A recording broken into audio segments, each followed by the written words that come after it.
filosofía y ciencias de la complejidad. El tema que nos convoca hoy se titula Análisis descriptivo de la concepción geométrica del espacio en Platón, Descartes y Einstein. Va a exponer, la ponencia principal está a cargo de Ignacio León, que es de filosofía, acá de la universidad, y va a estar precedida de una introducción a cargo de Pedro Tapia León, el licenciado en Letras de la Universidad Diego Portales. Posteriormente va a exponer el profesor aquí a mi izquierda, Carlos Fiatli. Muchas gracias por su asistencia y paso la palabra a Pedro Tapia León.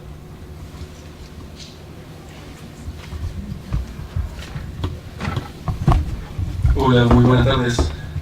Bueno, primero agradecer a Ignacio León por la invitación. Sé que lo que él hace, su idea es como hacer algo más interdisciplinario, y por lo mismo me pidió si podía hacer una presentación de lo que es mi área, la literatura. Y voy a leer un texto, le voy comentando, que tiene que ver con la metafísica,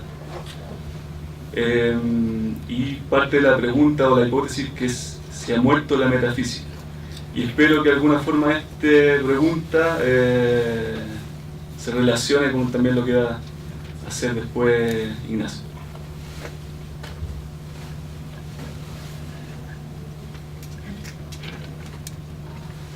Entonces, intentaré responder esta posible hipótesis desde la literatura, enfocándome en la poesía.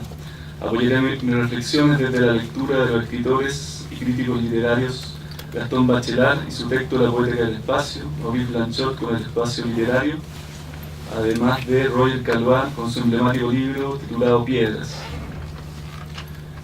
Así, en resumen, estos son fenomenólogos franceses y Calvat es un sociólogo y poeta francés también.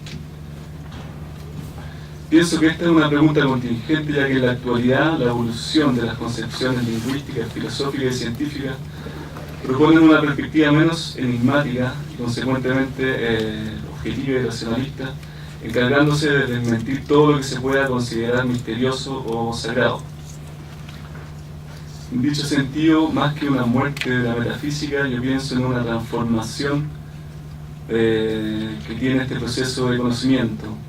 Lo metafísico no muere, es más, persiste de forma perdurable, habita en otro estado, evoluciona. También pienso que hoy día es necesaria la revalorización y la relectura de la metafísica, ya que el transcurso metafísico implica un esfuerzo, un sacrificio, pero a su vez es una vía, para mí por lo menos, verdadera y profunda. Lo metafísico tiene que ver con lo que se considera o compone lo sagrado, también lo esencial, lo originario, lo que está más allá, dentro de las definiciones. Las culturas ancestrales pensaban, por ejemplo, que los elementos naturales como el árbol, el cielo, el agua son partes sagradas, son considerados sagrados. Y para llevarlo más allá, también está la individualidad, es sagrada, está compuesta de su propia y única esencia. Entonces creo que la idea sería reconocer, volver a recorrer lo que nos conforma y nos hace únicos y originales. Y esto debe ser perdurar en el tiempo. ¿Se escucha bien? ¿Sí? Sí. Sí. Ahora, adentrándome a lo que es Maurice Blanchot, voy a hacer la lectura de un mito que él utiliza para reflexionar y representar lo que es el origen y el misterio en la poesía. Es el mito de Orfeo.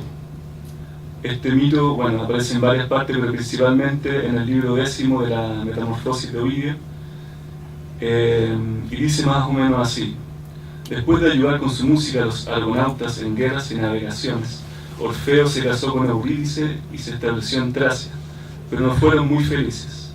Eurídice fue mordida por una serpiente encantada. Orfeo tuvo la osadía de descender al Hades para implorar a las divinidades infernales el regreso de su amada. La llegada de su música y de su canto hechizó a los guardianes del reino de las sombras, quienes no pudieron negarle la gracia que solicitaba. Una sola condición le fue impuesta: Eurídice puede regresar con él al mundo superior solo si Orfeo no vuelve su cabeza para mirarla hasta que ella esté a salvo bajo la luz del sol. Pero Orfeo, atemorizado por la oscuridad del camino que le abre y guía con los sones de su lira, olvida la condición de la partida y, preso de la ansiedad, vuelve la cabeza para mirar a Eurídice y ésta se esfuma al instante. Orfeo perderá a Eurídice y no conseguirá permiso para regresar al infierno. Cuenta Ovidio que Orfeo se retiró entonces de la vida mundana y se dedicó hasta su muerte a enseñar los misterios sagrados y a profetizar la suerte que merece la maldad del sacrificio con asesinato. Su lira, por intercesión de las musas, fue colocada en el firmamento en forma de constelación. Según Blanchot, este mito representa la forma de pensamiento como potencia, que nace siempre de una afuera, que no existe todavía, que ha de venir en un instante que supera, sin embargo, cualquier mundo interior. Blanchot también dice que en el principio del ser no se halla la plenitud, sino la ruina, la vida mortal, extrañamente preservada de la culpa. Tal es la inocencia creadora de la literatura que objetiva el dolor, es decir, la poiesis o creación de un espacio exterior.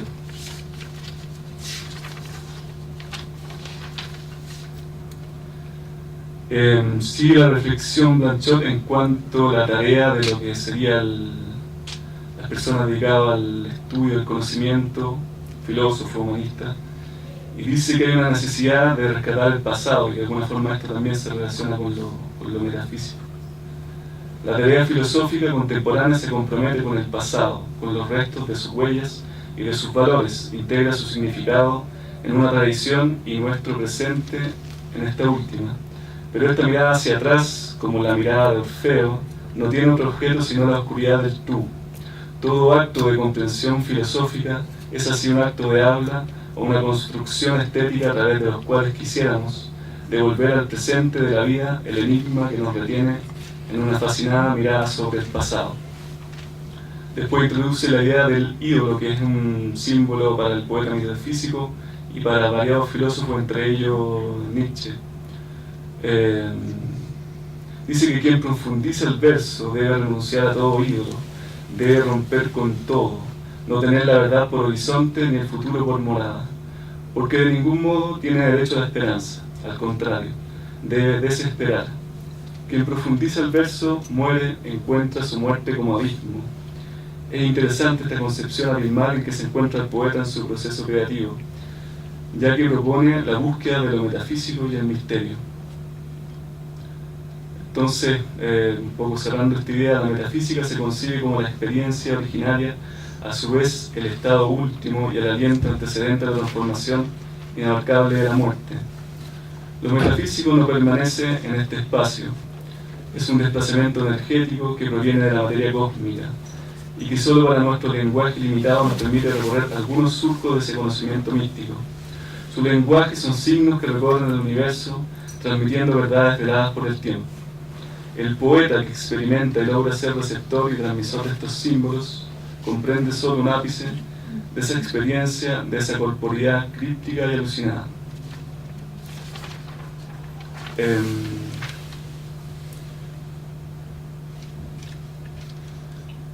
Y también, un poco de modo de conclusión, no es posible para mí o para otros autores también pensar al hombre sin asociarlo al impulso metafísico, por más que el lenguaje avance y evolucione, logre además de agregar la mayor cantidad de mitos sobre el ser humano, el gran misterio sagrado de la vida permanece intocable, intangible para el razonamiento y la objetividad.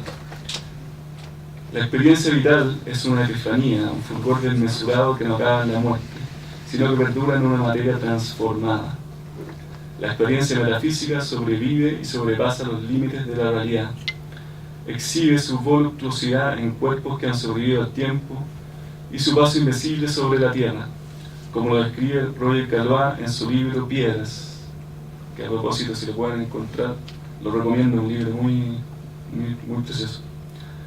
Él dice: hablo de piedras con más edad que la vida y que permanecen en los planetas fríos, incluso después de que ésta tuviera la fortuna de eclosionar en ellos. Hablo de piedras que ni siquiera tienen que esperar la muerte y que no tienen nada más que hacer que permitir que se deslicen sobre su superficie la arena, el aguacero, la resaca, la tempestad, el tiempo. Y dentro de ese libro también él toma varias piedras ancestrales y simbólicas, sobre todo de Asia. Y hay una especial que me llamó mucho la atención que se llama el Joen Che, que dice que es una especie de cristal de roca que contiene pequeñas hojas o tallos. Con él se fabrican bolas que muestran en el interior del cuarzo una pequeña rama de ciruelo o una hoja de bambú, tan bien conservadas como si se hubieran introducido recientemente. Estas muestras son extremadamente raras y constituyen auténticos tesoros que, en las familias ricas, se transmiten de generación en generación. Entonces, creo, no hay muerte en lo metafísico, ya que su concepción es anterior al misterio, es decir, es parte y a su vez fragmento del misterio. El habla primera del universo en estado primigenio, una piedra suspendida en un aire permeado por la creación. No hay muerte que logre traspasar la desnudez del lenguaje metafísico, ya que es un movimiento constante. Lo metafísico se transforma en silencio y escapa de las palabras y sus significaciones infinitas. Metafísico puede ser el lenguaje primero, el ojo del misterio y del verbo, más allá, en la esencia del mundo de la existencia. En otro plano distinto, se encuentra dividido en alma y esencia. Metafísico es la comunión con lo iluminado, el rostro de luz que se proyecta en la Vía Láctea. O también el rostro abominable de la muerte en un oasis de certidumbre, la flor de nuestra existencia que lentamente se deshoja como desierto humano. Entonces no habrá razonamiento posible que logre sorprender la vitalidad de la imaginación, que finalmente es donde la raíz de todo esto. Esas puertas infinitas de la imagen y sus llaves secretas. No hay razonamiento capaz de silenciar lo que se esconde en nuestras manos, de resolver en sus variadas búsquedas el sentido de la existencia. La pulsión metafísica siempre indaga más allá de esas señales lingüísticas, siempre profundiza en el dinamismo del misterio, transforma la geometría del universo, restablece, destruye y construye en una piedra de la ruina. La muerte no contiene lo metafísico, es un traspaso del cuerpo fecundo, constituye un abrazo con lo caótico, perdura en su desnudo silencio, su transcurso de murmullo en lo insólito, lo extraordinario. El cuerpo metafísico se sostiene en su ingravidez, que a su vez cincela el cuerpo posterior de la muerte, rompe la estructura, el llamado, es fuego perdurable, piedra translúcida en el Hades, mensaje de múltiples existencias, perduradas en un pulso sagrado. Eso sería. Muchas gracias.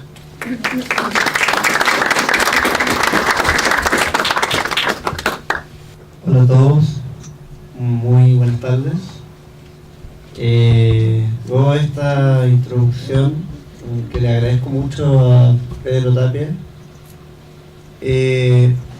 quiero recordar que este es el seminario de filosofía y física, no es solo filosofía y física, sino que también es el afán holístico de formar una interdisciplina. Eso como nota, a pie de página.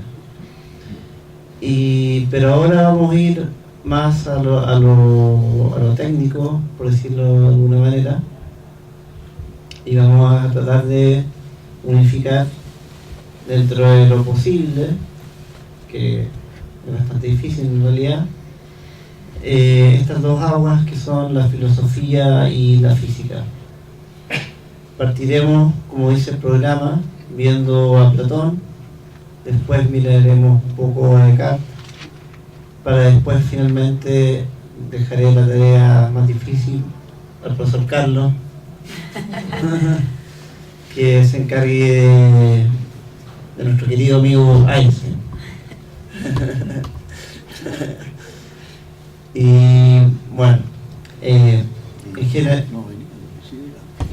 bueno, si no viene con esa idea, lo que él quiera en realidad. Sabiduría que él tiene de sobra. Entonces tenemos que vamos a partir con Platón, Pero ¿en qué punto se unen estos tres autores? No están elegidos al azar, puesto que estos tres tuvieron una influencia muy potente en lo que se llama la concepción del espacio geométrico o la geometrización del espacio. Ambos a su manera, obviamente. De esta manera vamos a partir con Platón y les quiero mostrar una pequeña animación. Vamos a ver si funciona.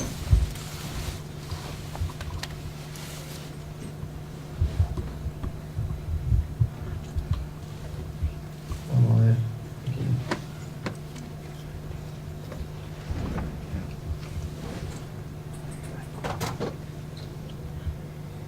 Bien. Como muchos saben, Platón genera todo el espacio físico a partir de triángulos, pero muy pocos saben de qué manera él se imagina esta construcción. Así que me pareció adecuado, digamos, con esto, partir haciendo gráfica cuál es la manera en que Platón hace esta construcción del mundo. Para Platón, el mundo está completamente lleno y no hay espacios vacíos, y está lleno de corpúsculos. Estos corpúsculos están conformados por triángulos. ¿Por qué triángulos? Porque para Platón el triángulo está en la dimensión de la ciencia exacta, y no de la mera opinión, de tal manera que se puede acceder a lo inteligible, es decir, lo que capta en la inteligencia, y no solamente lo que sienten los sentidos. Es así que Platón, cuando se imagina construyendo el universo, por decirlo así, o el cosmos platónico, plantea un demiurgo. Demiurgo es el análogo al dios platónico, que es un artesano que es capaz de, mediante el modelo del mundo de las ideas, generar todo lo que es un cosmos. Así, el demiurgo, Platón, pensaría análogamente a la inteligencia matemática humana y buscaría partir de lo más simple. ¿Qué es lo más simple? ¿Qué es la figura, el polígono más simple para una inteligencia humana? Un triángulo. ¿Por qué? Porque no se puede hacer un objeto con menos lados, digamos, que sea un polígono, si no sería una recta. Pero para que sea un polígono mínimo tiene que tener 3 lados. Ahora bien, el triángulo a su vez puede ser más simplificado aún. ¿Cómo? Dirán ustedes. Dividémoslo por la altura. Si lo partimos por la altura, es decir, a ver, me voy a parar un poco. Si esto, los que saben de matemáticas es obvio, pero los que no saben puede que tengan algún problema. La altura es el ángulo recto que va del vértice del triángulo hasta el segmento opuesto. Entonces, imagínense que se dibuja este segmento, que es un ángulo recto, y se forman dos triángulos rectángulos. De esta manera, podemos decir que todo triángulo está compuesto por 2 triángulos rectángulos. De tal manera que el triángulo más simple de los simples es el triángulo rectángulo. Y eso, Platón es justamente lo que rescata. Platón no se queda con cualquier triángulo. Ah, bueno, sí. Gracias. Pero ahí el pulso es más allá.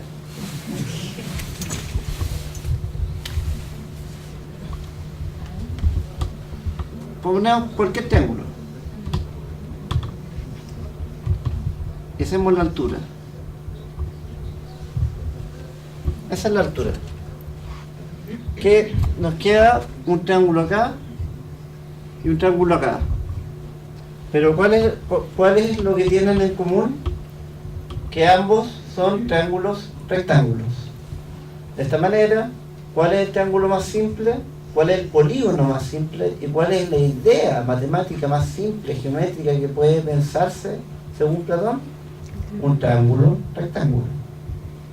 Ahora bien, obviamente Platón tiene un afán estético impresionante, y eso es lo que yo quiero llamar la atención, porque los físicos han olvidado un poco de eso. Y va a decir, yo quiero los mejores, no quiero solamente los más simples,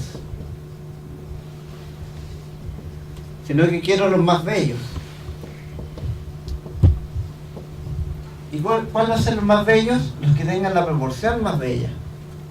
Entonces la proporción más bella para Platón va a ser un triángulo rectángulo que sea isósceles. Ese va a ser uno de sus triángulos favoritos, por decir así. Y después va a elegir otro triángulo favorito, que es la mitad. No lo voy a dibujar porque está ahí. Es la mitad del triángulo equilátero. Si dividimos en dos el triángulo equilátero, nos queda 30 grados, 60 grados y 90 grados. O sea, nos queda una escuadra. Y esa proporción es la que elige como proporción sagrada, por decir así. O sea, por proporción bella, proporción estética. Bien, ¿por qué hago esta explicación? Porque lo interesante es que con estos dos triangulitos inocentes, Platón va a construir todo el mundo que nosotros vemos. Y por eso que les quería poner esta ponencia. A ver. Veamos. Si tenemos un triángulo equilátero y ponemos otro triángulo equilátero, vemos que es igual, mide las mismas dimensiones, y después lo levantamos y lo colocamos en un punto. Después vamos a hacer lo mismo con el triángulo verde, lo vamos a colocar en el otro lado. Vamos a ver que el mismo triángulo equilátero, está un poquito lenta la animación, pero se ve, por lo menos se alcanza a ver que se están levantando. Y ahí estamos formando, ¿qué estamos formando? Una pirámide, como dijeron por ahí. Una pirámide del tetraedro. El conocido tetraedro está formado por 4 triángulos equiláteros. Bien. Con esto ya es suficiente para lo que yo me interesa mostrar, que es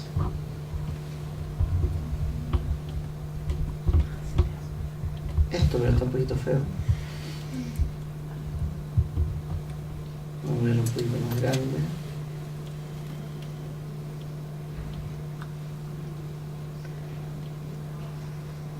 Vamos a ponerlo más grande todavía. No, me pasé. Ahí. Bien.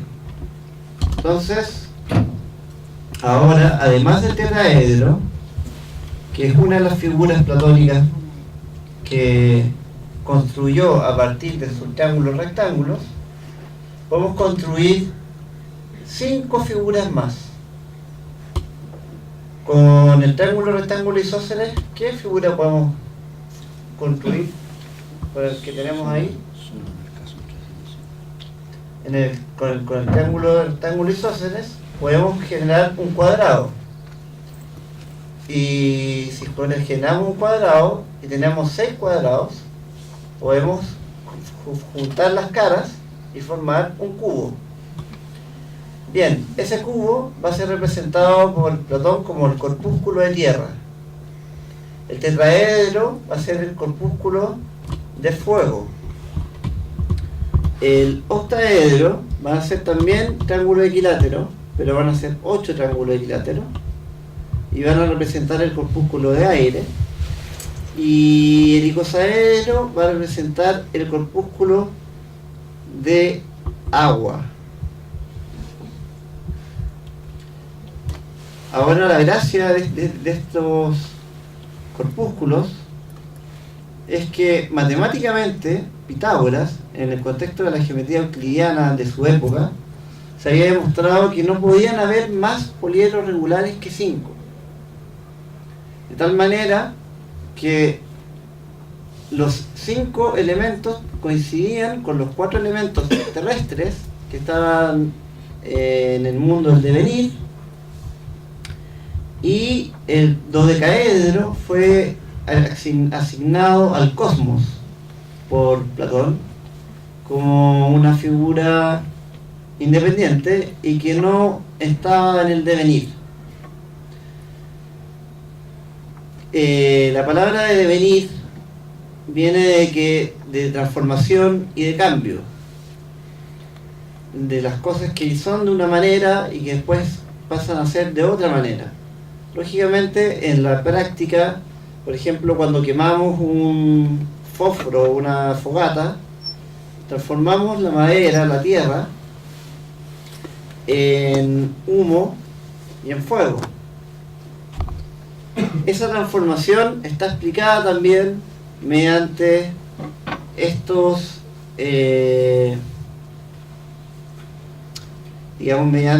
mediante estos poliedros regulares. ¿Por qué? Porque, por ejemplo, cuando tenemos un octaedro, lo partimos por 2, podemos generar 2 tetraedros. Es decir, podemos partir de una partícula de aire, podemos generar 2 partículas de fuego. Y de un icosaedro podemos generar 2 partículas de aire con una partícula de fuego. Lo importante no es exactamente cómo se pueden transformar, porque efectivamente esto ya la física ha evolucionado en estos tiempos, sino que lo importante es que daba cuenta del devenir. Su teoría era completa. El devenir era un problema que todo físico de la época debía resolver. Y Platón lo logra. Vamos a ir viendo, eso sí, lentamente, paso a paso, los aspectos generales de la teoría de Platón. Platón tiene una geometría platónica, que es bien peculiar, que se divide en geometría filosófica o ideal, o bien la geometría popular o sensible. ¿Qué significa esto? Que para Platón la geometría puede ser exacta, es decir, puede significar, por ejemplo, el teorema de Pitágoras, que no tiene ningún error, porque está funcionando al nivel de la inteligencia, está funcionando al nivel del entendimiento, versus a la geometría que sería la sensible, es por ejemplo alguien que se pone a calcular el terreno de un sitio midiéndolo con pasos. Esa geometría práctica puede tener errores. pero la geometría que es intelectual no tiene errores. O sea, yo cuando digo, si hay dos puntos distintos, ¿cuántas rectas pueden pasar? Hay solo una recta que pasa por dos puntos. Y bueno, y los 5 postulados de Euclides también son axiomáticos. Es decir, no pueden fallar. Después tenemos esa separación que es bastante básica. Se entiende por qué Platón difiere de los niveles de conocimiento. Una cosa es calcular mediante la inteligencia, mediante la ciencia, que es capaz de captar las ideas. Las ideas es todo aquello que va más allá de lo sensible. Las ideas es en lo universal, pero que no significa una inducción de lo universal, sino un recuerdo concomitante del universal. Es decir, por ejemplo, que las paralelas no se cruzan es algo que nosotros tenemos por nuestra capacidad de inteligir, pero no es una abstracción de la realidad sensible. Eso es una gran disputa que hay, polémica con Aristóteles, por lo que no me voy a entrar en esa polémica a ciencia cierta, pero solamente quiero dejar planteado esa idea de que en el fondo se puede pensar en una matemática captable por la razón, meramente por la razón, o bien una matemática que es abstraíble desde la experiencia. Con respecto a la opinión sería simplemente una creencia. Y la opinión, ¿por qué una creencia? Porque se basa en lo sensible. No se basa en estas ideas que nosotros podemos captar mediante el intelecto. Y por eso pueden estar sujetas a error. Después, con respecto a los poliedros, voy a descapurarme un poco. También se ven varios aspectos que son matemáticos dialécticos en el postulado del espacio geométrico de Platón. ¿Por qué es un postulado? Porque él está suponiendo que está lleno todo de corpúsculos. Él está negando la posibilidad de que haya un espacio vacío. Por lo tanto, es una hipótesis de Platón. Esta hipótesis de Platón, ¿en qué la basa? La basa, ya dijimos, en la construcción de sus triángulos bellos, pero también en muchos argumentos que son de tipo estéticos. Para Platón la estética es fundamental, porque la estética está a nivel de la filosofía. La filosofía, si bien recordamos, es la encargada de ver las ideas trascendentales, que son la idea de la verdad, la idea del bien y la idea de la belleza. Por lo tanto, si tenemos un principio bello, ello lo que nos está mostrando no es simplemente una tincada, por decir así, sino lo que nos está mostrando es lo que debiera ser más correcto. Por eso que Platón tenía como ejes el concepto de simetría, que estaba en los poliedros regulares. Todos los poliedros regulares cumplen con estas condiciones que yo voy a nombrar: la simetría, la homogeneidad, la coincidencia numérica entre el número de elementos y la cantidad de poliedros que podían existir. Eso hay una demostración que solamente pueden existir 5 poliedros.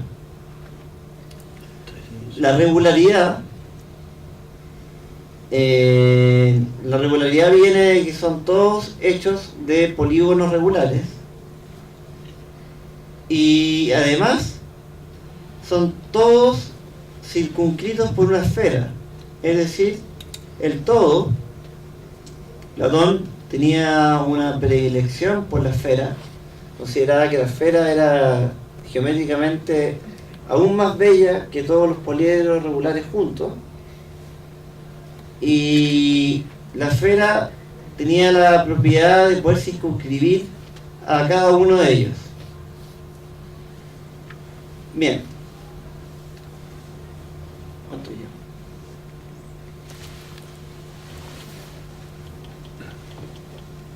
Ya.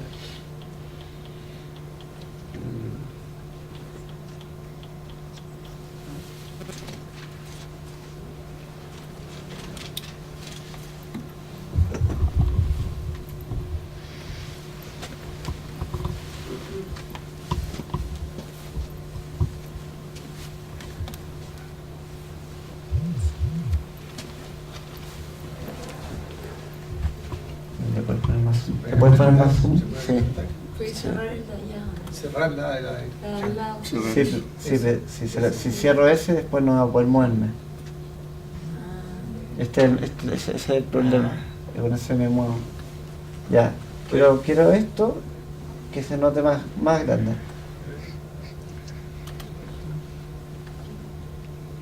Ahí. ¿Por ahí? Por ahí. Ahora apunta. Disculpen problemas técnicos. Apunta a este y a este.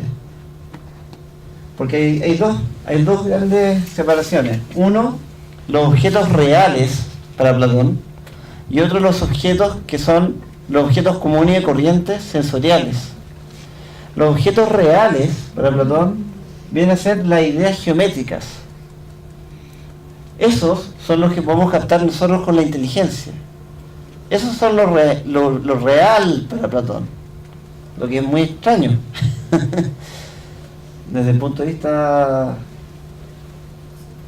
un sentido común, digamos. Pero ¿por qué tiene esta manera de pensar? Por las razones que les pongo a continuación. Porque lo real es lo que capta la inteligencia para él, porque eso es lo verdadero. Eso es lo exacto. Además, pueden ser con ocasión de los sentidos, pero siempre se van a justificar en la inteligencia. O sea, por ejemplo, si yo veo esa pizarra al frente, yo puedo decir, esa pizarra es rectangular. Pero ¿por qué yo puedo decir que esa pizarra es rectangular si en realidad esa pizarra no es rectangular? O cualquier cosa, el parlante de allá yo puedo decir que es un paralelepípedo. Pero ¿por qué puedo decir que es un paralelepípedo si en verdad no es un paralelepípedo? Uno tiende a idealizar los objetos concretos de manera tal que sean simples geométricamente. Esa manera de pensar nos lleva a decir que lo real está en nosotros, o más que está en nosotros, es captable por nosotros.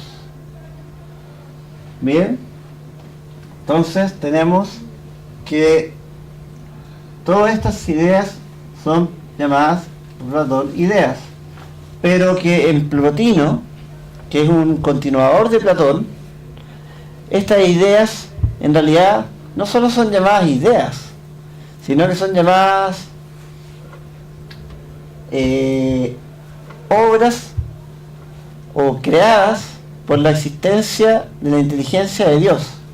Es decir, nosotros podemos captar estas ideas gracias a que existen en la mente divina. En el fondo sería un contacto con la mente divina que nos hace posible entender los objetos naturales de manera geométrica. Eso es una manera de interpretar Platón, que también tiene sus problemas y que también tiene su historia. Bien. Ahora vamos a ver los objetos más rústicos, los objetos concretos y sensibles. ¿Me dejan leer lo que sale?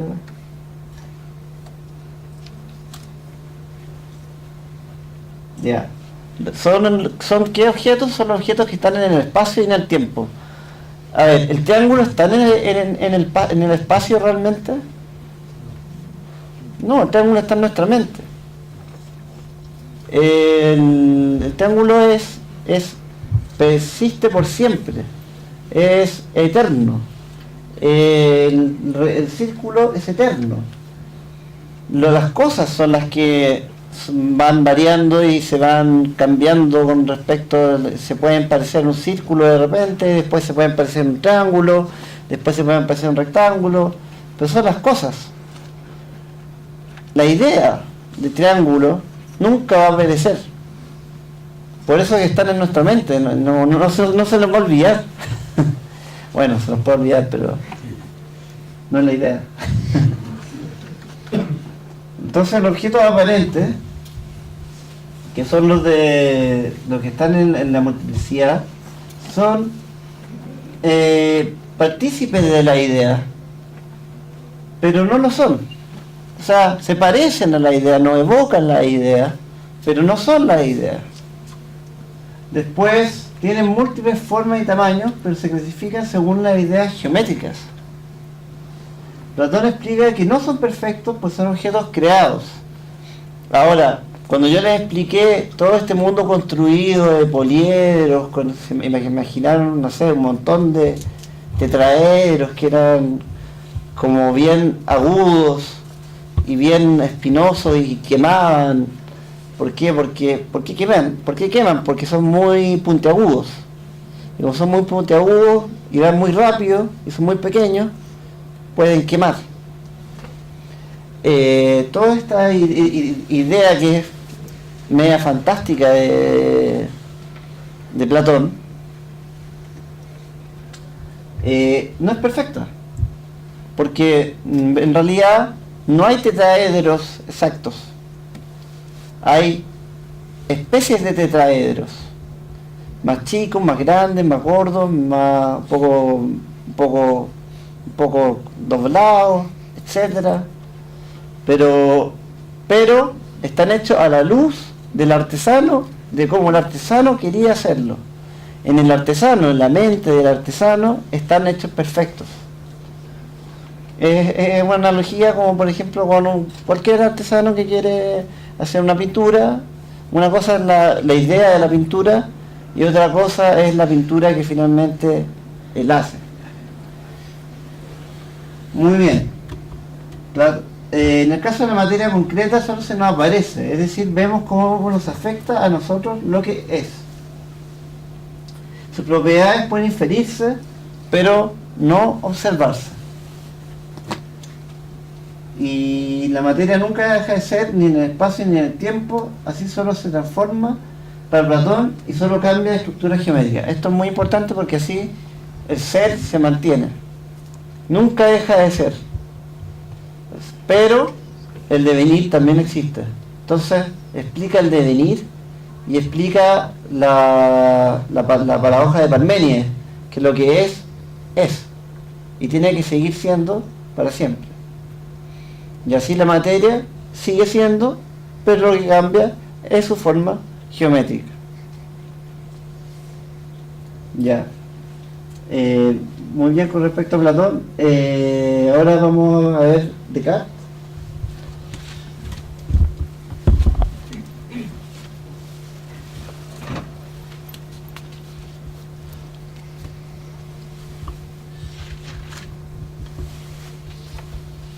No, eso no importa.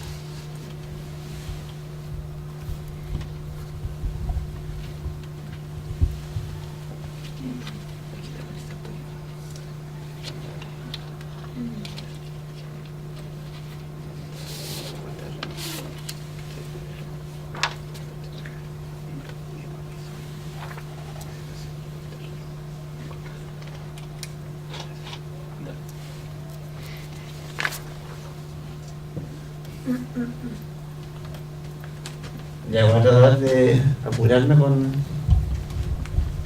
con Descartes. Pedro, un poquito más. Eso es la parte de la claridad. Aquí vamos a partir. Bien. Platón y Descartes tienen varios puntos en común. El primero es que para Descartes también existe la materia extensa, que significa que no hay posibilidad niega la posibilidad de vacío y está todo lleno de corpúsculos.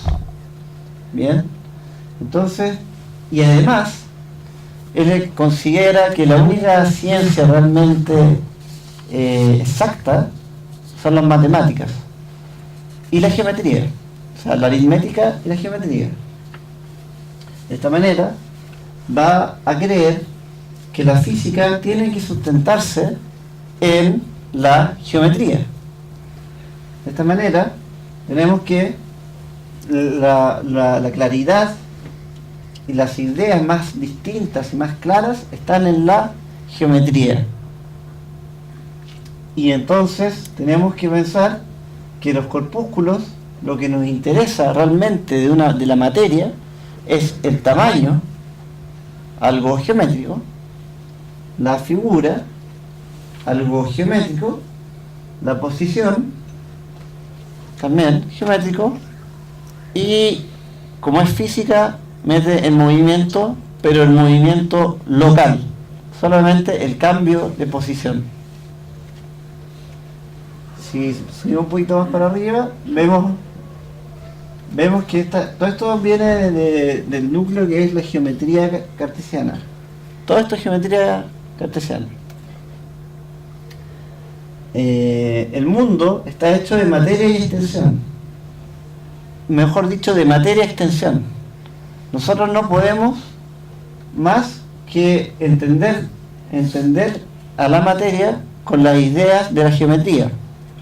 Por lo tanto, cuando nosotros vemos, por ejemplo, los colores, los olores, las sensaciones, el sonido, las formas, las cualidades, todo eso para Descartes no es real, o sea, no es exacto, no es una verdadera explicación.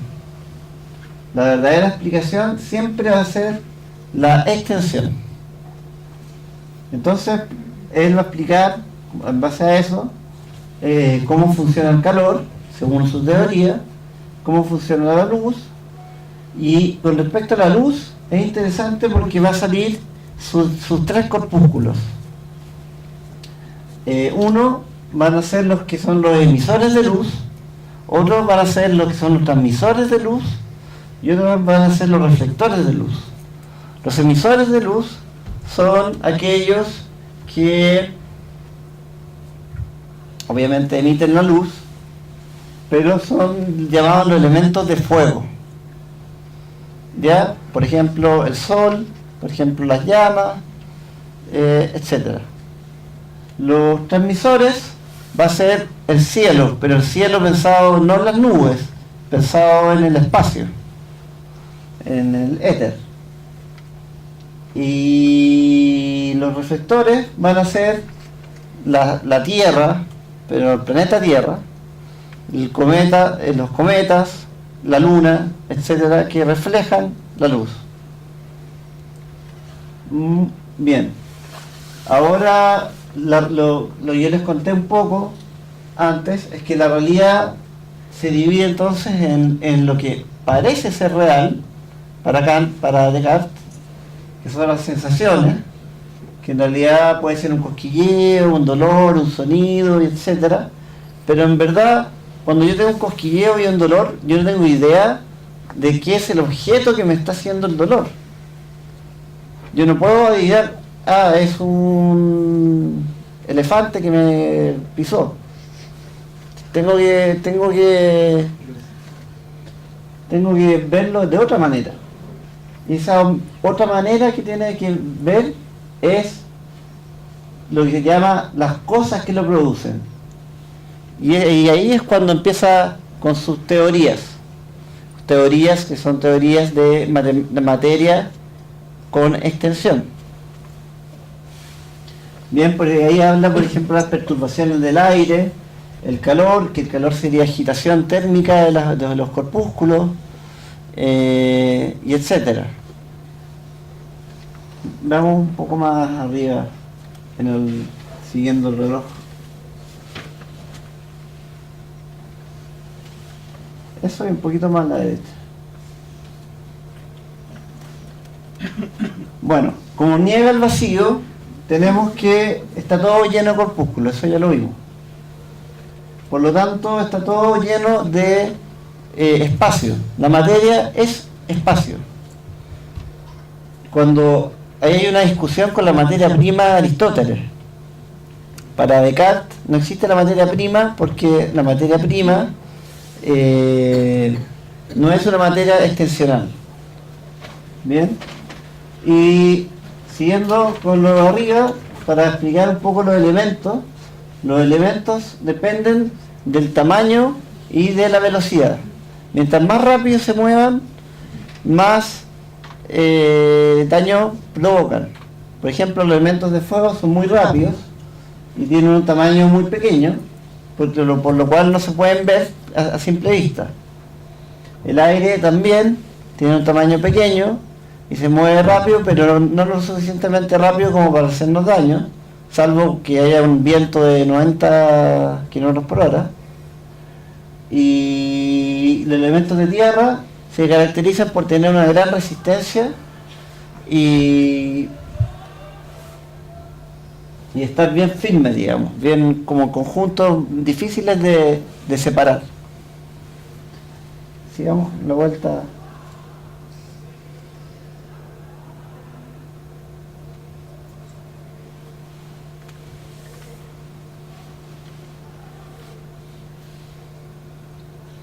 Por ahí, por ahí. Partamos de más abajo.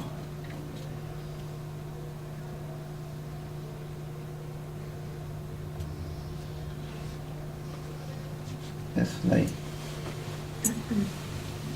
Bien. Esta, que se vea completo.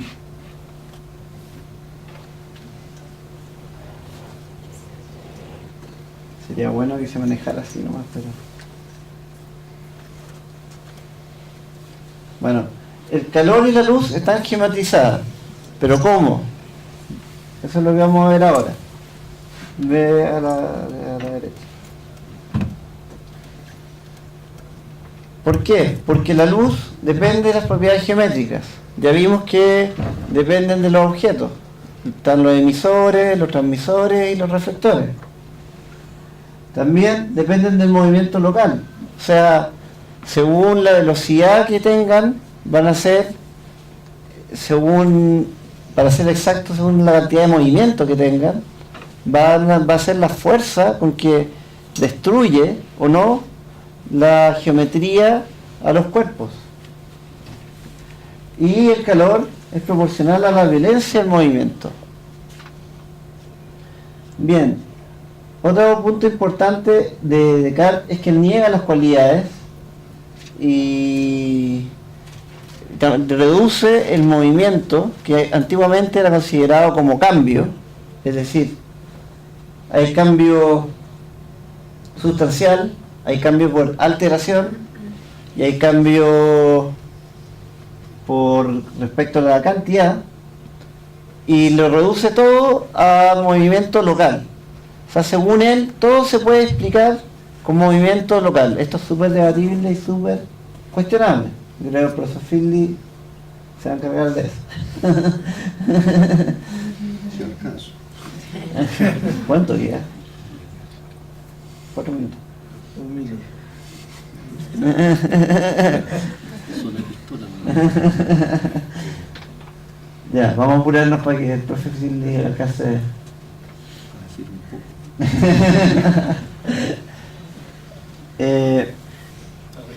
Bueno, lo importante, voy a resumir bien rápido lo de Descartes, que él es el primero en considerar las leyes de conservación.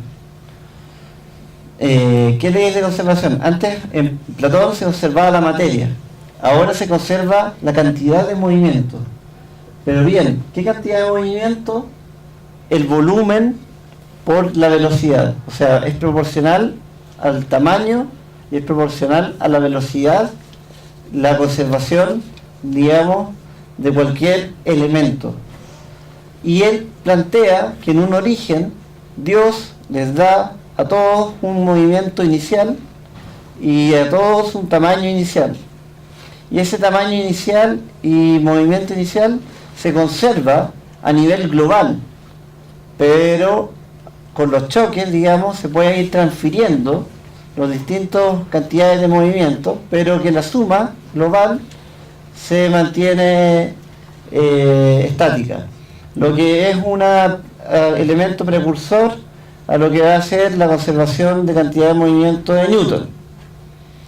Además, también él conoce la idea del principio de inercia, pero la plantea como la conservación de esta figura, tamaño y velocidad.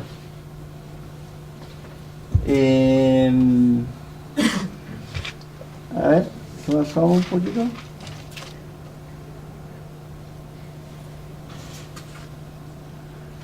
Lo voy a leer acá textual. Es imposible que un cuerpo mueva. No, arriba. Las reglas metafísicas. Que aquí están en el fondo la clave de la física de Descartes. Cada parte o corpúsculo de la materia individual permanece en el mismo estado salvo que las demás lo obliguen a cambiar. ¿A qué suena eso? A la inercia. Después, punto 2, son reglas metafísicas para Descartes. Esto no lo inventé yo, eso lo dice Descartes mismo.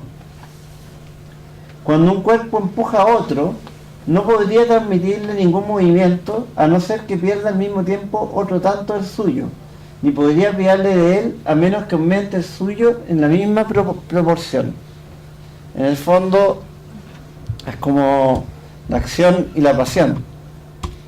Lo que actúa tiene que padecer el otro, y si padece el otro tiene que actuar el otro, y se tiene que conservar. Y además tiene que ver con la conservación de la cantidad de movimiento. Bien, y lo último de arriba para terminar.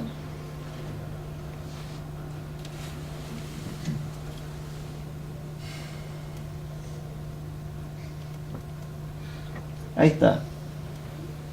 El modelo dice que la materia se parece como si se extendiera en el infinito. Aunque no se extendiera, que no sea en el infinito, parece como si fuera en el infinito, sin vacíos.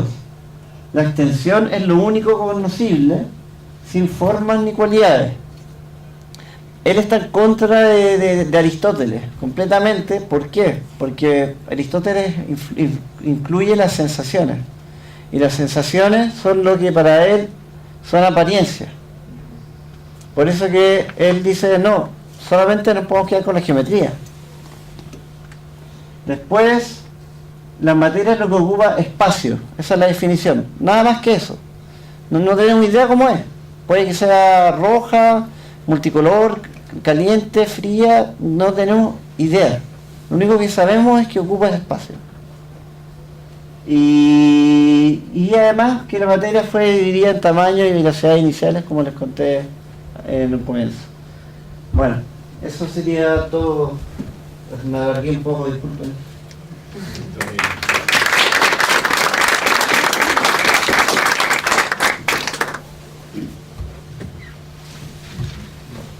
Primero veamos si esto funciona, se oye bien el parlante de atrás, todo o no. Ahí sí. Bueno, una incógnita fundamental es ¿qué tiempo tengo? O sea, ¿qué es lo que queda? Para ordenar un poco. Alrededor de 15 minutos. 15 minutos. Es absolutamente imposible decir lo que yo quería decir y además contestar o rebatir lo que dijo No me rebata nada. Óscar Ignacio León. Pero le pueden dar un rato. Sí, por supuesto, usted puede. Además querían que hablara algo de Einstein. Yo no sé, habrá preguntas y respuestas quizás cuando uno entra en más empatía con el otro se puede tener mayor éxito en la comunicación de las cosas de estos temas que interesan a todos los que están aquí de una manera mejor. Ahora,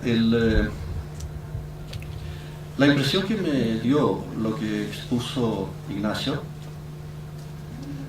me generó la pregunta de qué es lo que nos estamos viendo a todos los que estamos aquí, o por qué yo, que soy físico, estoy aquí sentado.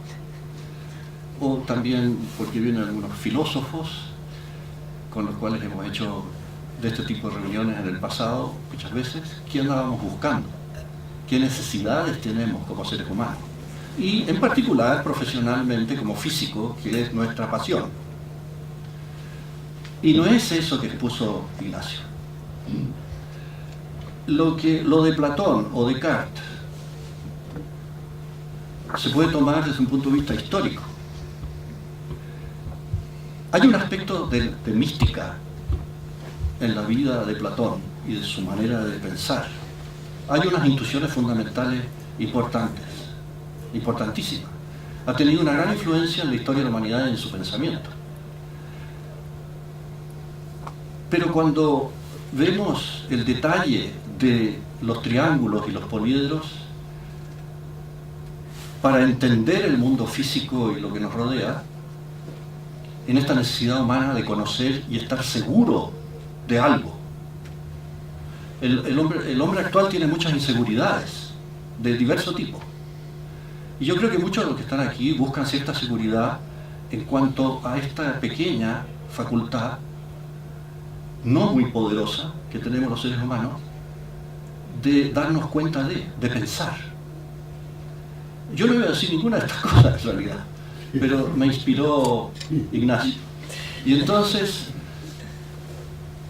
buscamos seguridad usando nuestras facultades naturales, que es lo natural, y nuestra voluntad para tomar decisiones. Y la humanidad ha tenido la experiencia difícil y dura de este último siglo, pero si vemos la historia para atrás también, de las inseguridades que han desarrollado las cosas políticas o las guerras, por ejemplo, en lo que ahora llega ahí ver la Primera Guerra Mundial es espantoso. Yo lo sabía, pero uno lo vuelve a ver y vuelve a ser cada vez más espantoso. Y entonces, y las otras guerras también. Y además el desarrollo de la ciencia ha generado una inseguridad. Ha generado ideas diversas, doctrinas diversas, un caos, un mare magnum, que hunde al ser humano en una inseguridad que yo creo el buscar cosas en la filosofía de nuevo, como la metafísica, quizás los poetas lo expresan mucho mejor. La poesía y otros tipos de cosas de arte tienen la habilidad, hay gente que tiene más o menos esa habilidad, de con poca simbología, con poco lenguaje, darse cuenta de armar algo con ello que gatillee en la mente del otro, en la comunicación, el desarrollo humano en ese sentido, representaciones amplias, o sea, un alto rendimiento. Es característico de la poesía. A veces queda un poco vaga. Las cosas míticas, en el sentido no peyorativo, permiten adentrarse en el misterio. El misterio siempre atrae al hombre porque ahí detrás está el secreto de lo que más nos interesa, Dios. Querámoslo o no, o lo intentamos de otra manera. Y eso es lo que me inspiró lo otro que estaban diciendo aquí. Pero quedó ambas cosas. ¿Qué es lo que me interesa a mí más profesionalmente? ¿En qué puede la filosofía ayudar a la física a avanzar?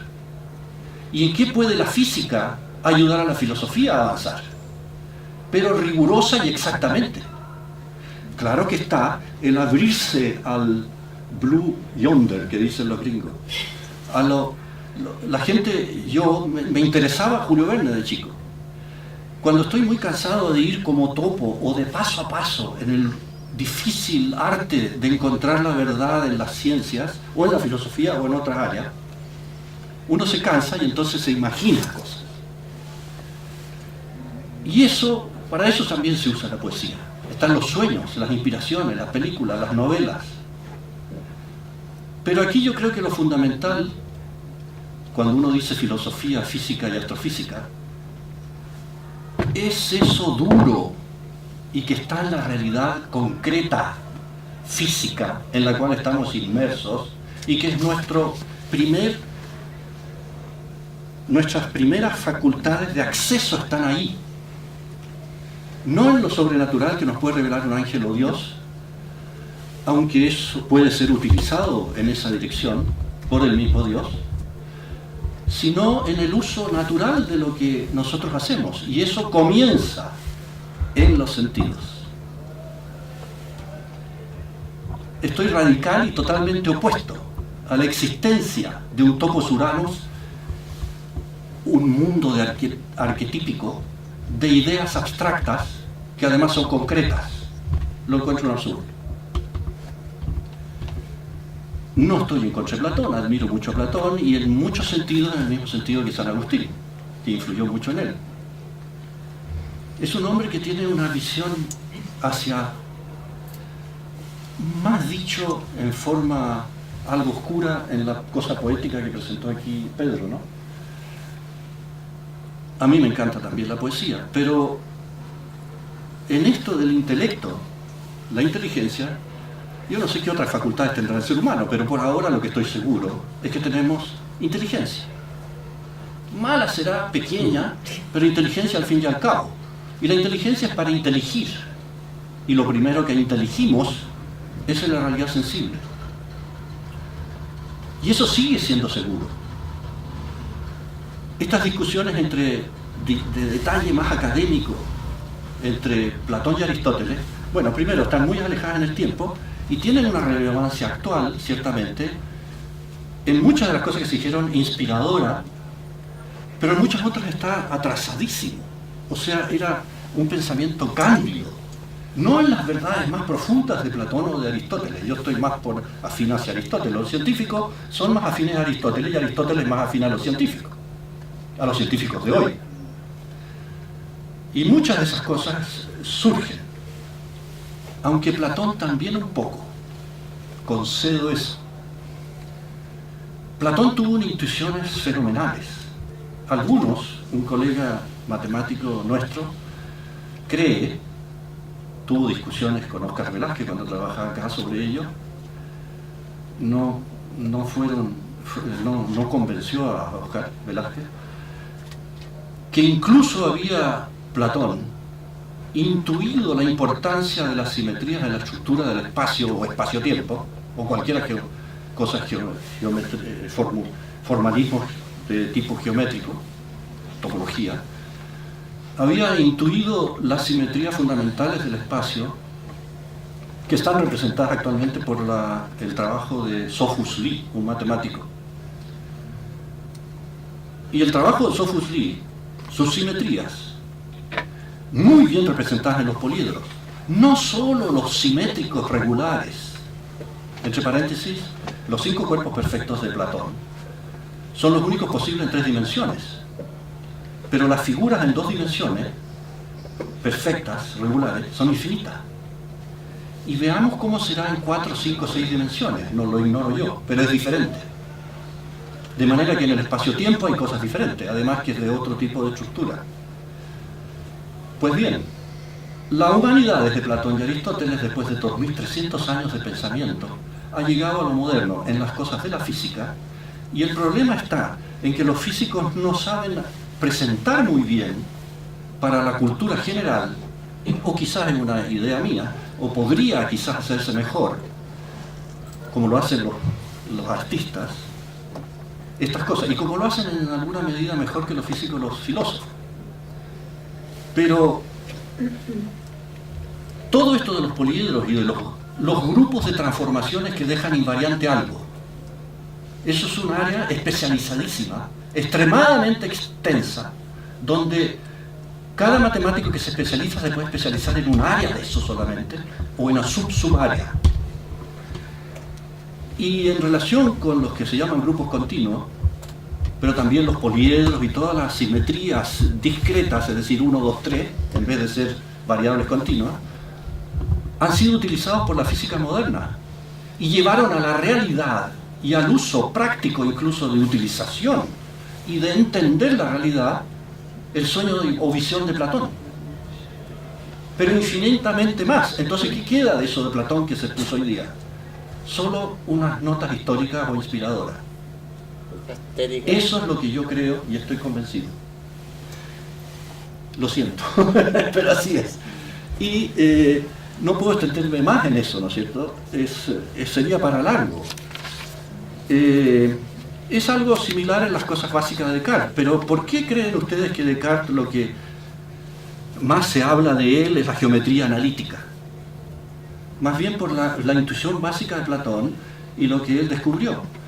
Claro que se exageró tanto que ahora la ciencia adolece de extremado cartesianismo. En Einstein, cuando se representa el espacio-tiempo y se une el espacio al tiempo como si fueran totalmente lo mismo, no son lo mismo ni en la relatividad de Einstein. Duración y tiempo es perfectamente diferente de espacialidad y la métrica horizontal, que se podría llamar. Pero están formando una unidad. Es como que la ciencia vuelve a pensar en los objetos, en los entes, como siempre fue, los entes corporales. Esencialmente, tienen una extensión y una duración. Su cantidad es sucesiva y extensa, cosa que incluso Maritain, un filósofo contemporáneo bastante bueno, me lo admiro en muchas cosas y tengo varios libros de él, no tanto en el área política, no ignoro lo que es bastante influyente también en Chile. Él simplemente yerra completamente cuando habla de Einstein, aunque él es uno de los que más se interesaban en la ciencia. Bueno, mejor no sigo en eso, sino que voy a decir, en el intento de aquellas cosas que son posibles síntesis, válidas, viables, no vaguedades o sueños, que pueden servir también para inspirar. ¿Qué ha habido en física y filosofía en los últimos tiempos? Ha habido, pero muy poco. Está incoado. No sé si es como un estado fetal o recién nació todavía. Y eso es lo que adolece todo lo que estamos haciendo en este momento, además de la falta de tiempo. Y entonces ese es el intento de desarrollar. La humanidad tiene otras necesidades, busca, qué sé yo, los sueños, dicen los psicólogos, que lo persistente, lo permanente en Estados Unidos es el signo de McDonald's. Hay una... yo sé que nada sé, eso suena de 10.000 maneras diferentes, yo lo he oído en la literatura, en distintas cosas. Y sin embargo, la mente humana, cuando es humilde y sencilla y se colabora unos con otros, van avanzando. Y tenemos la capacidad. Los científicos hemos dado, tú creías que era, esa impresión, pero no, pobre infeliz que sabe tan poco. Eso ha penetrado tanto en la cultura que la gente está extremadamente insegura. Hay una especie de esquizofrenia intelectual. Estamos ambicionando que estamos explorando el cosmos y todavía no hemos llegado ni al patio de atrás. Y por otro lado, yo tengo mi verdad, tú tienes mi verdad, yo no sé nada, a lo mejor que sí, que no, que la palabra le gusta el vino. Y eso es lo que hay que responder. A eso hay que responder. A dar seguridad en nuestra mente. Nuestra mente común y corriente de todos los seres humanos es muy capaz. Por ejemplo, voy a hacer un ejemplo, me voy a atrever. ¿Qué saben ustedes de la teoría cuántica relativista de campos? Aquí puede que algunos que sean físicos ya saben algo, que hayan avanzado. En ella hay un estado básico de mínima energía que se llama el vacío. ¿Qué es lo que han descubierto los físicos? Después de 3.300 años, lo que los griegos hablaban y decían caos, y era la palabra que se usaba para espacio, vuelve a ser lo que es hoy en física. Los físicos aún no se han dado cuenta plenamente. En cada lugar, en cada punto del universo hay una fluctuación cuántica caótica. Cuando ustedes dicen campo, la teoría de campo, hay un campo de pasto, se llama césped, hay un campo de árboles, se llama bosque, hay un campo de posibilidad de que pongo algo ahí y hay una acción gravitacional, campo gravitacional. Y así otros campos. Entonces, vamos a lo que iba a decir. ¿Qué es el vacío? Voy a usar analogía. Analogía no en el sentido de metáfora, como se le explica a los niños, cómo vienen los niños al mundo. Que el polen, que la abejita, ya. No en ese sentido, sino en algo fundamental que es previo a lo axiomático y riguroso de la ciencia. La analogía. Los conceptos más generales de la metafísica, en el sentido de ontología tradicional, no la metafísica como se habla del fenómeno ovni o de otras cosas raras que hay actualmente. No, la ontología y en cuanto al conocimiento del ser en cuanto tal, las condiciones generales del ser, y el conocimiento del ser, entonces se hace un análisis de cómo es el pensamiento y el intelecto humano. Eso es la metafísica tradicional. Es metafísica porque Aristóteles, o a donde se encontraron en una casa, puesta detrás en un subterráneo, en una bodega, las obras completas de Aristóteles, no sé si esas eran todas las que había ahí de la antigüedad, y estaba la física y después la física más allá de la física, la metafísica. Entonces yo quiero volver a lo que iba a decir. ¿Qué es el vacío? El vacío para los físicos no se identifica con la nada. Voy a evitar la doble negación del español. El vacío no es nada, es algo. ¿Qué es? Para mí, entre paréntesis, no voy a explicar por qué, es sospechosamente de ser la materia prima a la manera de los físicos de hoy, de Aristóteles. Pero dejemos eso de lado. Resulta que yo les puedo decir a ustedes, y díganme si no me van a entender lo siguiente. Con la mente usual, con que nace cada ser humano, que no tiene algún defecto o una enfermedad, o está en estado de coma o está durmiendo. El vacío es a los cuerpos como el silencio es al sonido, como el negro es a los colores, como el cero es a los números naturales, como el conjunto vacío a los conjuntos. En cada orden de ser, la negación del ser en ese orden. Y para dar un tono más chistoso, como los hoyos del queso suizo son al queso suizo. Si los hoyos del queso suizo nada fueran, en nada se diferenciaría el queso suizo con hoyos del sin hoyos. Es así que es un hecho empírico que que el queso suizo con hoyos se diferencia del queso sin hoyos. Por lo tanto, los hoyos del queso suizo son algo. Como es algo el hoyo del neumático, no es una esfera. Diferencia muy importante en topología. Pero yo no puedo ir a comprar un montón de hoyos neumáticos, así como tampoco un montón de hoyos de queso suizo. Es nada, pero nada relativa. Y esto se extendió. Los antiguos, en alguna medida, filosofía más profunda, más recia. Potencia y acto. Existencia y esencia. Ahí está la esencia. Es nada sin la existencia, principios de ser, no seres, no cosas. Su unión hace los seres compuestos que son delimitados. La esencia delimita, es lo que es. Aquí algunos de ustedes quizás reconozcan que esto es aristotélico tomista o escolástico. No es lo que es, sino lo que es. El es si está siendo. El lo que es lo que puede ser. Y por lo tanto todo ser compuesto es creado. No puede darse el ser ni pasar a la existencia por sí mismo. De hecho, entonces, Dios no tiene partes y tampoco puede tener dentro de él separadamente, como existiendo individualmente cada una de las ideas, lo cual es absurdo. Sí, puede tener, siendo Dios, el ser de todo lo demás. Dios es más todo lo que cada uno de nosotros es que nosotros mismos. Absolutamente. Y no es solo el ser supremo, supera infinitamente todo lo que pueda existir como compuesto de esencia y existencia. Yo no sé qué hay de malo en eso, que se ha puesto desprestigiado. La metafísica ha muerto. No es cierto. Y entonces, serían las ideas si son eternas, o la materia si es eterna, otro Dios que estaría en competencia con el otro Dios. Y por lo tanto cada uno sería delimitado, no es el otro.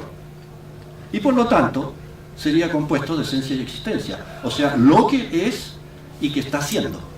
Y su lo que es como una posibilidad.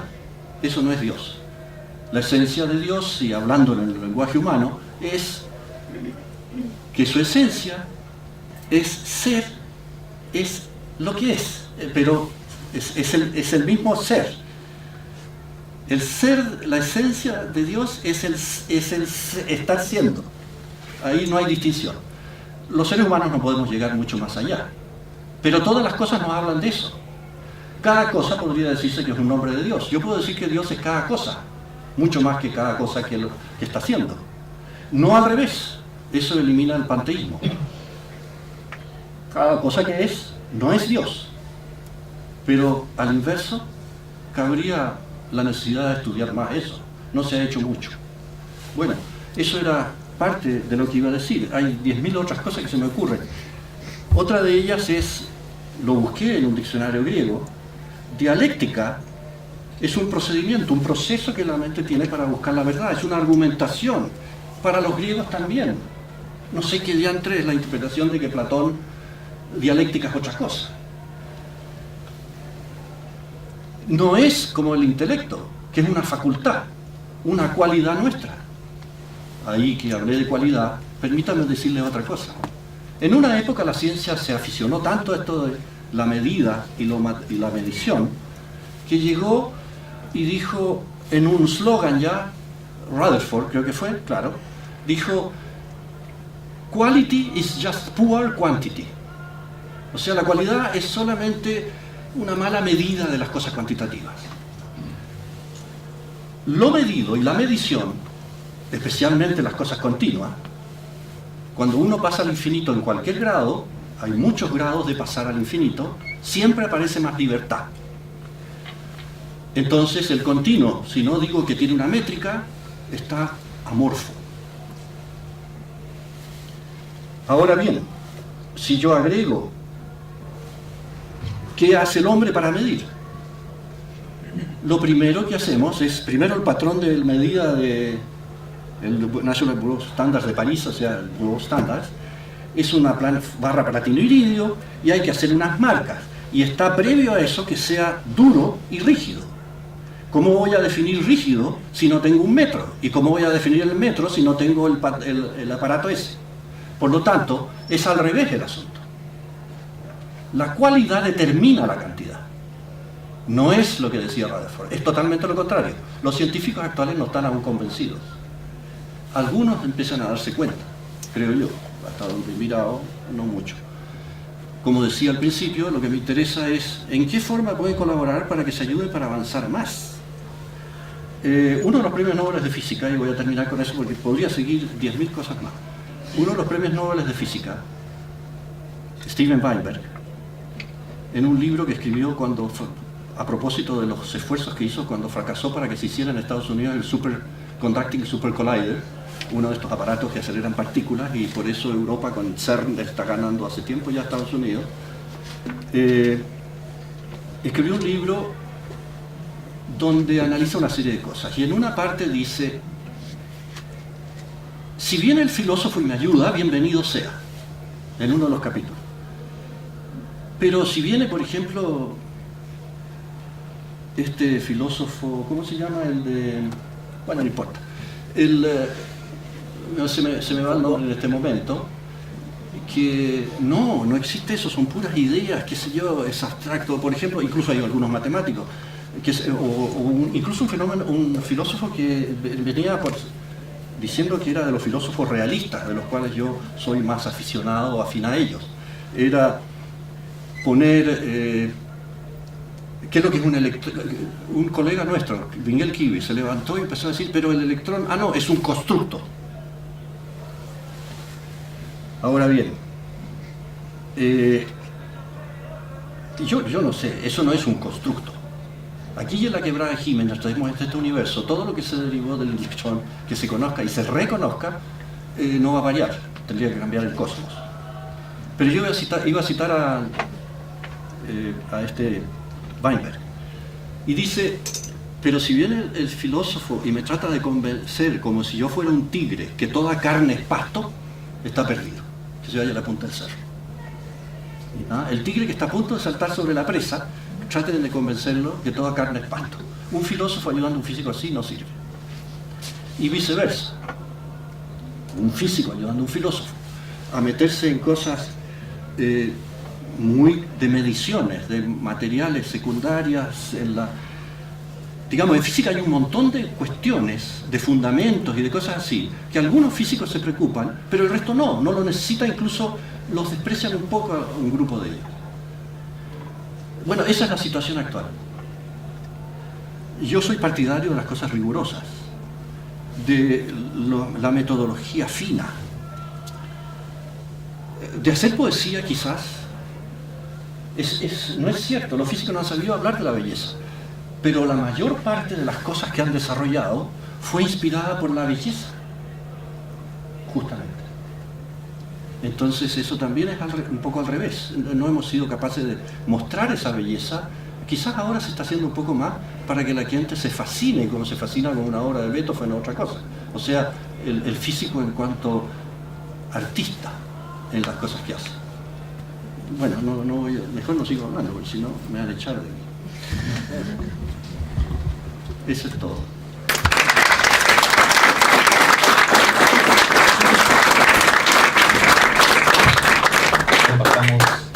Pasamos una ronda de preguntas. Se me olvidó decir algo del espacio-tiempo de Einstein por si a alguien se le interesa. Fíjense, se me pasó. Iba a decirlo y se me olvidó. ¿Sí? No sé a quién le quiere preguntar. Sí, o sea, más que una pregunta, un comentario, porque usted hablaba de la relación que podía existir entre filosofía y ciencia, y esa existe hace mucho tiempo. De hecho, el mismo conocimiento de la cuántica y de la relatividad no se habría podido producir si no era por la crítica a la mecánica clásica de, no sé, de Mach o de otros físicos, porque a principios del siglo XX hubo relación entre física y ciencia, que ahora sigue existiendo, pero era de físicos que se interesaron mucho en la fundamentación del conocimiento científico, de físicos, químicos. Biólogos llegaron más tarde, y bueno, incluso sociólogos y ese tipo de cosas. Se generaron incluso un movimiento, una concepción científica del mundo que trató de buscar una unidad de la ciencia, y llegaron otros que lo criticaron, y todavía se sigue haciendo mucha filosofía de la ciencia que le ha ayudado a la ciencia a progresar. Tal vez la ciencia no se da cuenta, los científicos que están en el laboratorio no se dan cuenta. Hay algunos científicos como yo y otros que yo veo por acá que sí se dan cuenta. Y era uno de los puntos de que yo iba a mencionar como al principio.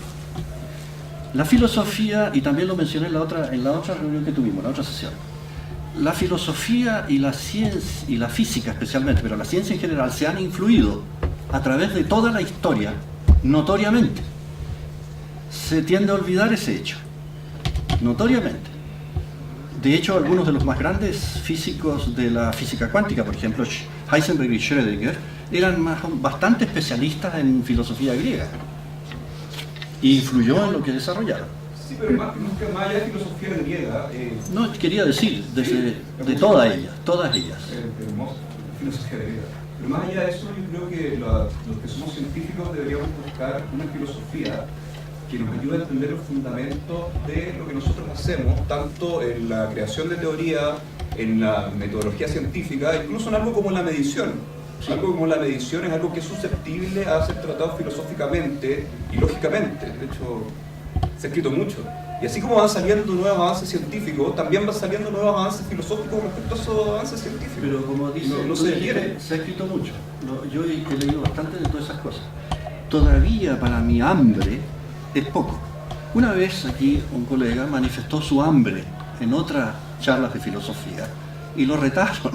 Es poco menos, no fue elegante, pero es un hambre y hay una necesidad muy grande y no hemos logrado suficiente para lo que se necesita. Eso. Y dentro de la comunidad de los físicos ha sido tradicionalmente, ahora está con más de moda ese asunto de hacer más filosofía y física. Yo he leído bastante sobre esas cosas, sí, pero es insuficiente, ahí tengo hambre. ¿Qué es el problema? Pero, por ejemplo, lo que usted dijo del tigre es muy cierto. Muchas veces ahora llegan filósofos, no es por echarle la culpa a nadie, y llegan con conceptos que son totalmente oscuros, y siendo oscuros lo hacen pasar por profundo y empiezan a hablar de que la metafísica antes de no sé qué, que acá... Pero uno le pregunta ya, pero defíname cada una de las cosas que está diciendo y en qué marco de lenguaje lo está usando. no sé, no, que tú eres positivista. Eso es lo que tenemos que evitar. Eso es lo que tenemos que evitar, y así ciencia y filosofía van a progresar, haciéndose una crítica mutua. Porque yo creo que la filosofía sí puede criticar a la ciencia, pero la ciencia no sé si puede criticar a la filosofía, pero sí le puede dar mucho material para poder reflexionar y seguir reflexionando. Y hoy día se hace mucha metafísica. Se hace metafísica de las leyes naturales, de las propiedades de los elementos naturales. Por ejemplo, usted hablaba del electrón.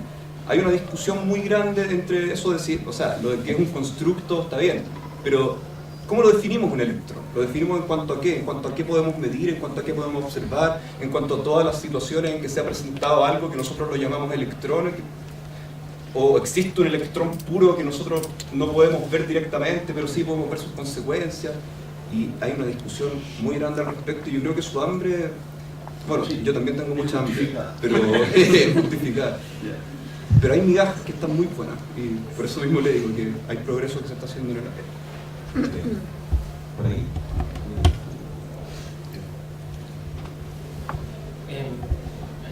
Sí, claro. Tal vez esta pregunta sirve para aprovechar lo que le faltaba decir sobre el espacio-tiempo en Einstein. ¿Sí?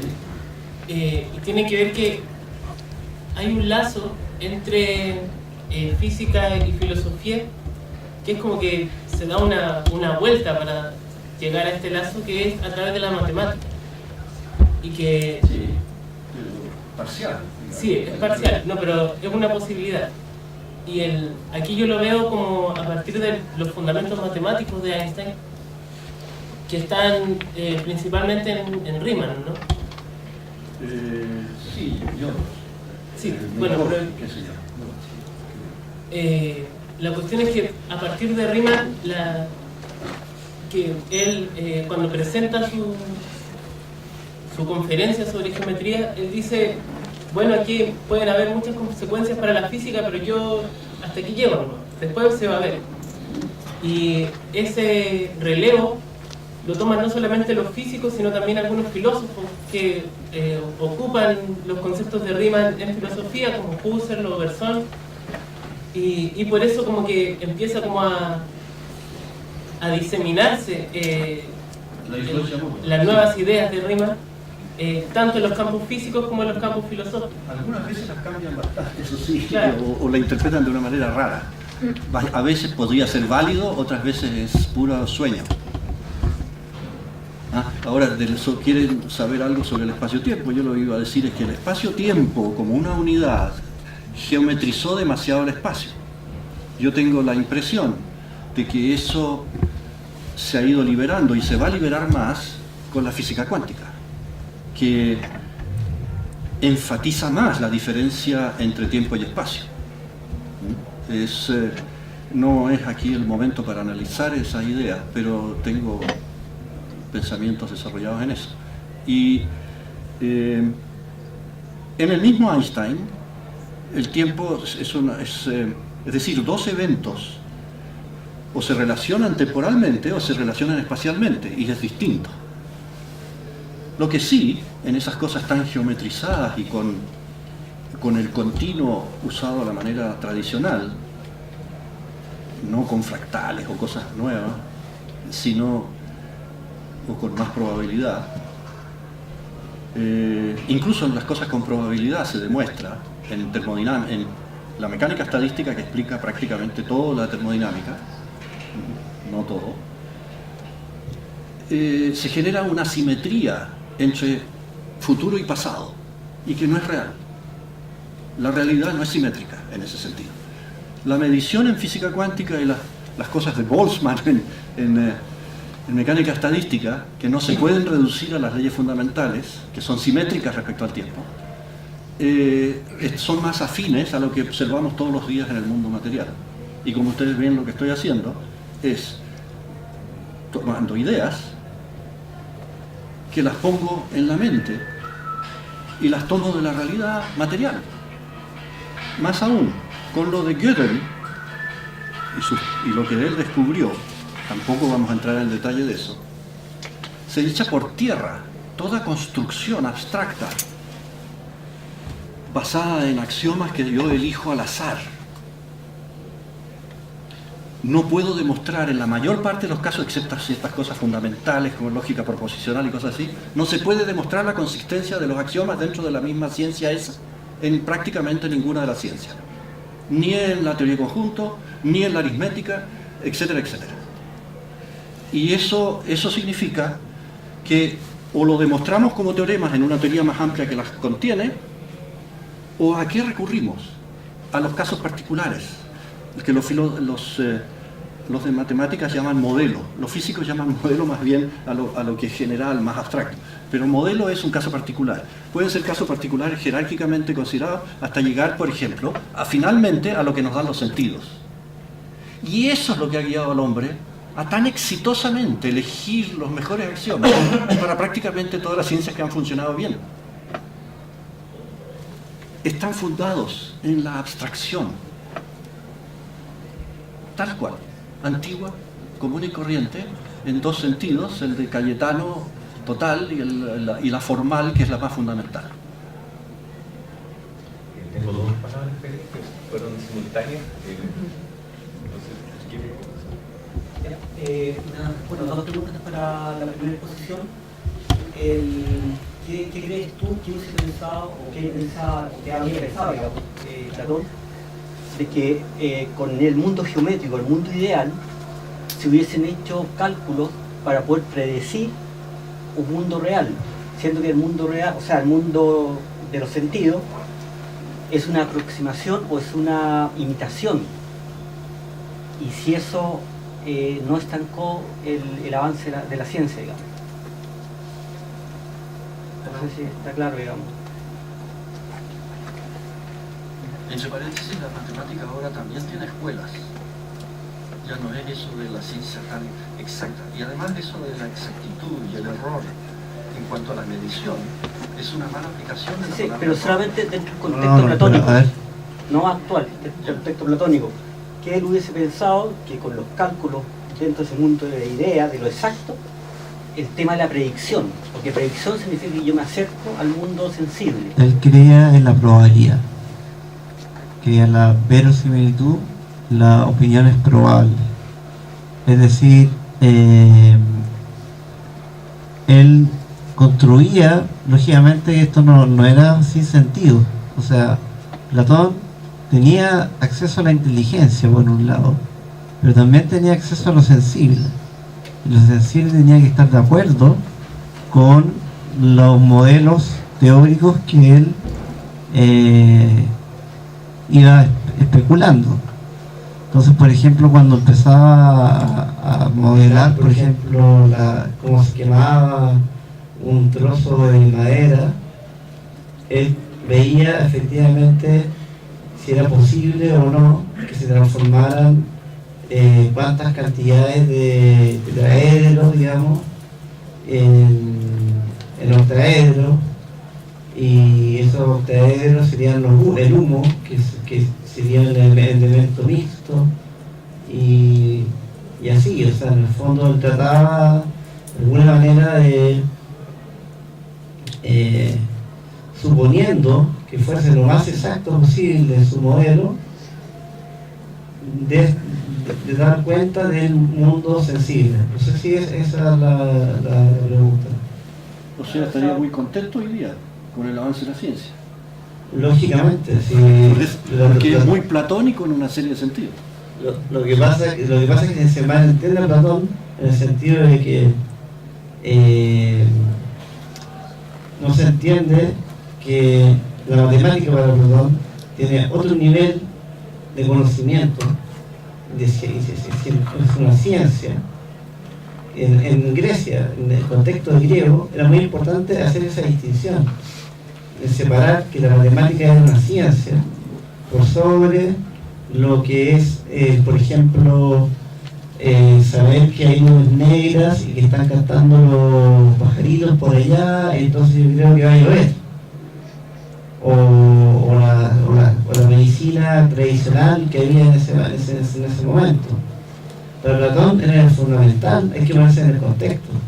Lógicamente, si nos ponemos en el contexto de ahora, nos suena raro, pero en el contexto de Platón es fundamental hacer esa distinción entre ciencia y opinión. Yo creo. No sé si esa es la pregunta. Ya, y la otra pregunta. Como por ejemplo Descartes es el padre, digamos, de la ciencia moderna, y tú dices que lo básico es la extensión y el volumen, entonces, ¿cómo eso se compatibiliza finalmente el cálculo diferencial, que se trata justamente del punto, digamos? O sea, está contradiciendo lo que Descartes estaba postulando, que todo era extenso y no podía haber un punto. ¿Cómo se puede...? Porque justamente ese es el punto clave que hace Newton, el giro. Porque en el fondo, ¿cuál sería la definición de momentum? Masa por velocidad. Para Descartes era volumen por velocidad. La diferencia es que está en la masa por un lado y el volumen por el otro. Y la masa es puntual. No depende, digamos, del volumen y depende de la densidad. Ese concepto de densidad para Descartes era cualitativo, y Descartes odiaba, digamos, entre comillas, lo cualitativo, y por eso se quedaba solamente con lo que él podía considerar entendible por la razón, que era el volumen, lo geométrico, etc. Profesor, no sé siquiera si esta pregunta corresponde a este seminario, Yeah. pero sí, los científicos están aparentemente todos de acuerdo en que el universo se está expandiendo. Hoy día, sí, es lo que se lee por lo menos en la prensa. Se está expandiendo y aceleradamente. Entonces, en muchos millones de años más, todo se va a disolver De ahí hay varias teorías. Ya. O sea, cuando digo teorías ahora, estoy usando teoría en el sentido más común y corriente, que esto es pura teoría. Cuando los físicos usan la palabra teoría, se refieren más bien a las buenas teorías bien fundamentadas, ya establecidas, como la teoría electromagnética de Maxwell. Es decir, un conjunto de verdades ya adquiridas con gran seguridad. 10 elevado a 24 órdenes, o sea, 10 por 10 por 10 por 10, 24 veces, en órdenes de magnitud, desde el tamaño de la Tierra al interior del átomo. Se ha comprobado, por ejemplo, la ley de Coulomb. Eso es más seguro que nosotros vayamos a tener mucho cuidado afuera y no nos vayan a atropellar hasta llegar a la casa, pero infinitamente más seguro. También es seguro el perfeccionamiento de la teoría electromagnética. Ya vas a ver por qué voy por este camino. El perfeccionamiento de la teoría electromagnética con la electrodinámica cuántica. O sea, electrodinámica cuántica. Con eso se pudieron explicar las 11 cifras experimentales seguras de la razón entre el momento magnético, o sea, la fuerza del electrón como imancito que es, y su momento angular, dentro de un tubo que se llama tubo de Penn, al vacío, y lo tuvieron ahí como 9 meses y se les escapó. Le midieron cosas impresionantes. Todo científico sabe reconocer un electrón cuando lo ve. Al decir ve, que se involucra muchas cosas, claro, como el Higgs. Reconocer el Higgs, ahora estamos en eso. Pero entonces teoría en el sentido de especulativo. Hay varias, es decir, hay una que es el Big Rip, ¿no? En opuesto al Big Bang, en que hasta los protones, o sea, los núcleos de los átomos de hidrógeno van a expandirse. Claro. De hecho, hasta el momento, la expansión del universo que se conoce con seguridad, o sea, teoría en el segundo sentido, más importante para los físicos, no se expande. Tampoco el sistema solar, tampoco nuestra galaxia, ni las galaxias vecinas. No se está expandiendo. El espacio sí, pero no afecta porque la gravitación es muy fuerte y es despreciable. Y además, porque se necesita comparar con algo. Toda medida es una comparación. Cuando yo mido el tiempo, estoy comparando movimientos. Es por eso que los físicos son más afines a la definición de tiempo de Aristóteles, no a la de Platón u otros. Ahora, volviendo a lo nuestro. Y entonces, el protón sigue teniendo su dimensión, incluso la estructura más fina del espacio-tiempo, que no saben mucho los físicos todavía, no sabemos mucho de eso, que está definido con ciertos parámetros característicos que se llaman longitud de Planck, energía de Planck y tiempo de Planck. Eso no varía respecto al universo, a la expansión. La expansión es un aumento de ese grano de fluctuación en el universo, el aumento de esos entre dos galaxias, muy lejanas unas de otras, porque si están más cerca, eso no entra, es muy poco, y en el átomo tampoco. Entonces, eso es lo que se sabe bien. Lo que no se sabe es esas otras especulaciones acerca de la teoría para definir esos finales del cosmos. Y se pone bien... Hay alternativas. Hay muchas alternativas todavía. No, está mucho mejor definido lo del Big Bang, que también tiene alternativas. No sé si me equivoco en algo, Pancho, porque tú me podrías corregir. Ese es el statu quo del momento. Y justamente, como con lo que tú estabas respondiendo al señor allá, yo no quiero desdecir de las etapas históricas por las que fue pasando el conocimiento, tanto filosófico pero también físico, y notoriamente en estas cosas, porque tú y Platón, lo que vimos de Platón, estamos enfatizando lo físico de Platón como podríamos enfatizar la física de Aristóteles. Ha ido avanzando, y entonces de Descartes se pasó a otra cosa. Es un avance donde alguien habló por ahí de cómo se va relevando la humanidad, y lo que queda, lo de antes, no queda obsoleto, no es "the king is dead, long live the new king". Es decir, Newton murió, viva Einstein, Einstein murió, viva Planck, viva la física cuántica. No es así, no son paradigmas estancos. No sé mucho de Kuhn, pero parece como que son paradigmas estancos. No, están subsumidos en lo otro. Hay una aproximación sucesiva a la realidad que nos sobrepasa siempre. Pero no es que lo de antes esté malo. Newton funciona perfectamente para los cohetes que lanzan a la Luna, o ahora que está yéndose a Plutón y qué sé yo. Entonces ahí está metido el problema que ha generado muchos problemas filosóficos e incluso políticos en las nociones para dirigir lo social de la humanidad, que han sido espantosas. Cuando todas las cosas materiales, como muy bien se genera un problema con esto de los universales, el espíritu humano es algo que tiene unas características muy especiales en cuanto a trascender de formas increíbles, y se va a los infinitos con gran facilidad, y después mira la realidad finita y se encuentra con grandes sorpresas, y tenemos un problema entre lo espiritual, los universales, y los juicios y los silogismos y la realidad concreta que nos dan los sentidos. Pero expresamos cada aspecto de lo que vemos en forma abstracta, y ahí está lo ideal, que no significa idealización en el sentido que se echa a perder la realidad, sino que es un conocimiento parcial de la realidad, nada más. Eso quería decir, y hemos ido avanzando en la historia. Bueno, estamos en la hora. Sí, Una última pregunta. Consulta breve, si las ecuaciones fundamentales de la física podrían ser como una realización de esos ideales platónicos. Sí, claro. Incluso, por ejemplo, se adelanta a eso Hawking cuando dice, ya le parece a muchos físicos que queda poco, él es un astrofísico, queda poco para que tengamos quizás las ecuaciones de la física entera. No que podamos saber todo de ellas, porque resolverlas es un lío. La ecuación de Schrödinger explica todos los sólidos y no podemos llegar ni ahí con resoluciones exactas. Entonces, bueno, sí, pero en parte, pero no resolverlas bien, porque son infinidad de variables y qué sé yo. Entonces, pero él termina, el mismo Hawking, y eso permite ver su dualidad. Cuando le preguntan, bueno, ¿y usted es ateo? No, dice.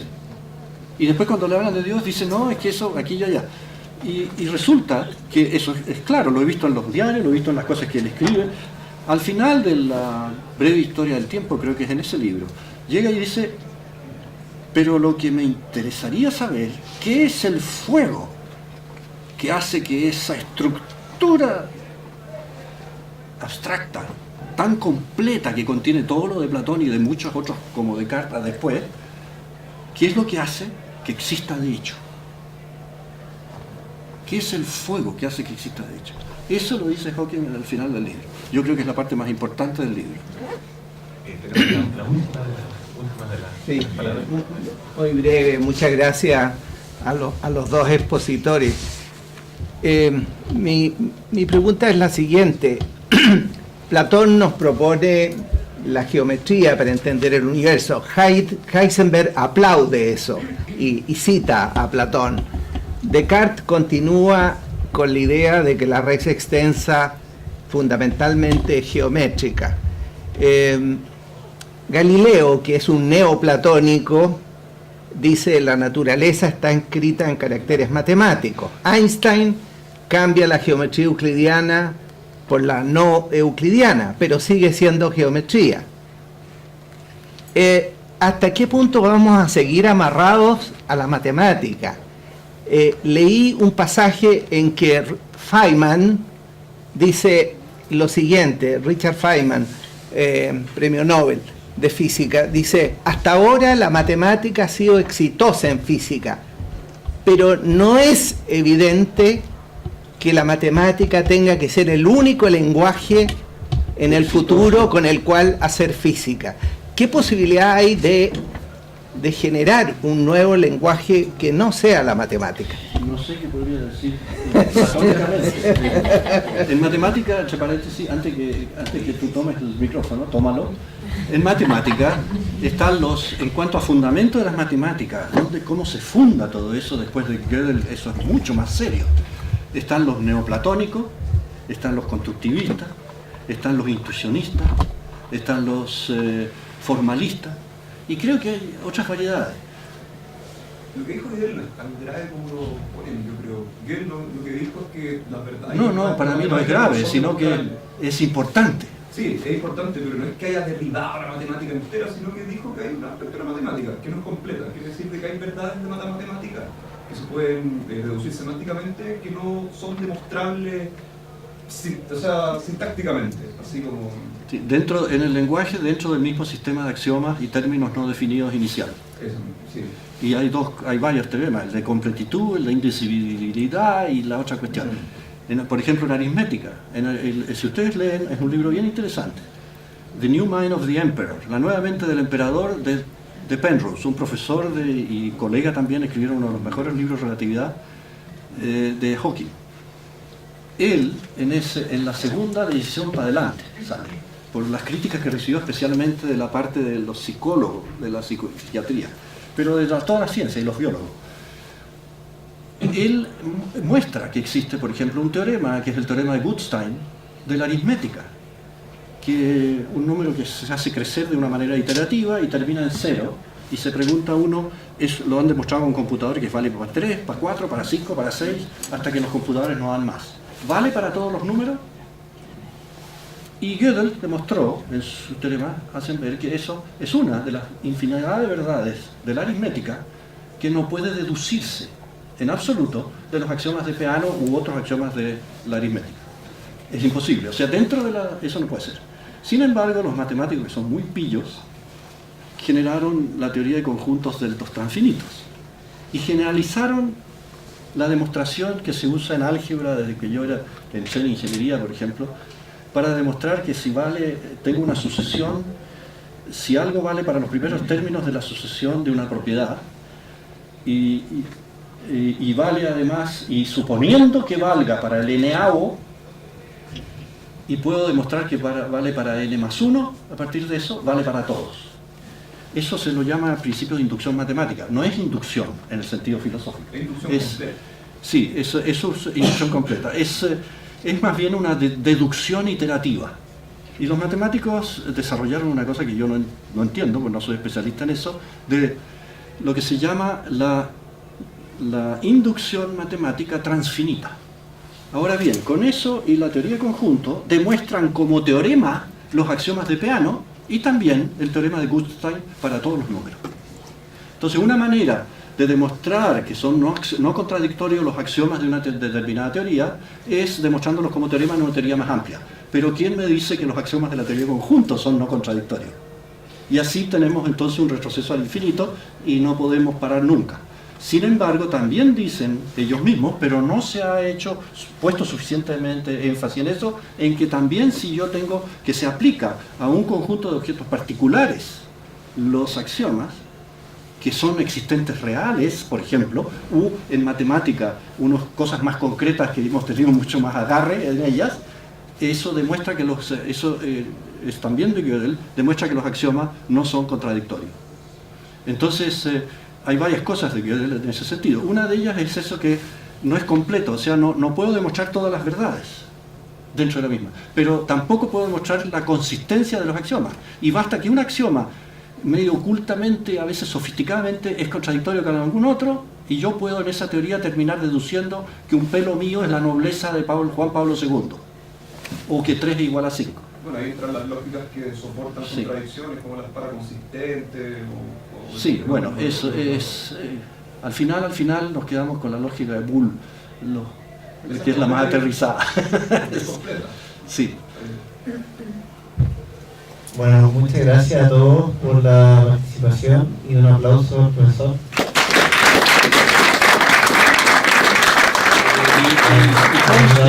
Soy admirador de los grandes filósofos como Platón. ¿No? Tomo mi papel de lo que yo necesito como físico. Vamos a tener un café.